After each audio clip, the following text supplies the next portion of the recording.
बिस्मिल्लाहिर्रहमानिर्रहीम अस्सलामुअलैकुम मोअज़्ज़िज़ नाज़रीन, मैं हूं आपका होस्ट खालिद बिलाल। सोने सर फेसबुक ते यूट्यूब चैनल जदीद सोलर सिस्टम। उम्मीद करना कि सारे दोस्त खैरियत नाल होसन ते मोटर के हवाले नाल रेटां दी अपडेट मैं कर दूँ, क्योंकि काफ़ी नहीं थी कि असां अपडेट कोई नहीं की ते सोलर के रेट के हवाले नाल भी इंशाअल्लाह तक शाम तक जेड़ी भी इन्फॉर्मेशन मिलसी वो भी अपडेट करेसूँ। तो फिलहाल मैं कि मोटर के हवाले नाल रेट अपडेट कर दूँ।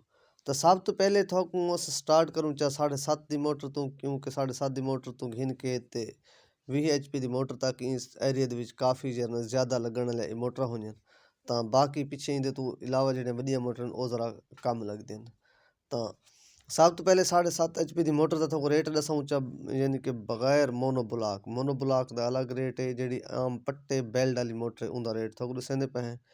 तो 7.5 HP की जी मोटर है टैको की गिनसो तो वह 75,000 रुपए की। अगर टैको तो इलावा जी बेल्डोर सिमन तोशिबा या डबल बी की मोटर थी गई, इन्हों चो जो दूजे मोटर हैं तो चादर बाडी वाली जी मोटर है वो थोक मिल वैसी 60,000 रुपए की। तो बाकी है 65,000 रुपए 70,000 रुपए। तो बाकी इंदे तो इलावा 10 HP की मोटर वो अगर बेलडोर या चादर बाडी वाली गिनसो तो वो थोक मिल वैसी 70,000 रुपए की। और इंदे तो इलावा देख बाडी दे विच दूजे गिनसो तो बेलडोर सिमन्स वगैरह इन्हों दी वो मिल वेंदी 80,000 रुपए तक मोटर। 80 तो 85,000 रुपए तक जी फुल भारी बाडी वाली वो 10 HP की मोटर तो वो तो 85 तक भी मिल वैसी। और इंदे तो इलावा बाकी है टैको 10 HP वो थोक मिल वैसी 88,000 रुपए की। तो बाकी है इंदे तो इलावा 15 HP 15 HP की भी टैको की जी मोटर है वो है 1,55,000 रुपए की।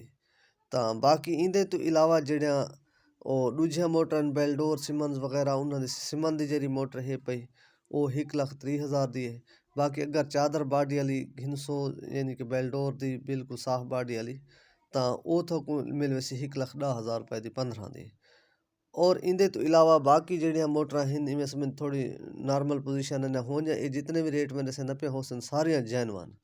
तो जी नॉर्मल कंडीशन वाले मोटर वाला मिल वन दूसरी कंपनियां ने तोशिबा थी गई तो बेलडोर दी देगी बाडी वाली थी गई तो 1,20,25,000 30,000 इतने तक ये 15 HP का रेट है पिया। बाकी है 20 HP अगर टैको की गिनसो तो वह है 1,65,000 रुपए की।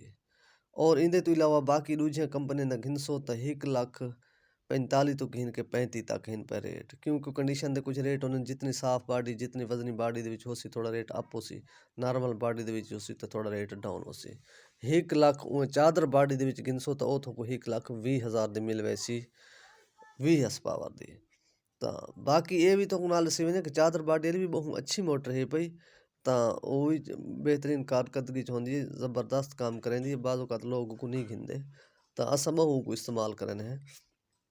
तो बाकी तो दसूं 25 HP 25 HP का भी जड़ा रेट है पिया 1,70,000 है पिया 1,50,000 तो घिन के 1,75,000 तक। तो जी टैको की मोटर वो 1,90,000 रुपए की है 25 हस पावर की। तो बाकी इंदे तो इलावा जेड़े भी रेटां दे इंशाअल्लाह घाटा वादा होसी मजीद भी कन्फर्म भाई जे कहें को ज़रूरत है तो साना रबता कर गिनसन तो मजीद भी तसली कर गिनसन पुछ गिनसन इंदे नाल अपना ख्याल करे सो दे सो इजाज़त अल्लाह हाफिज़।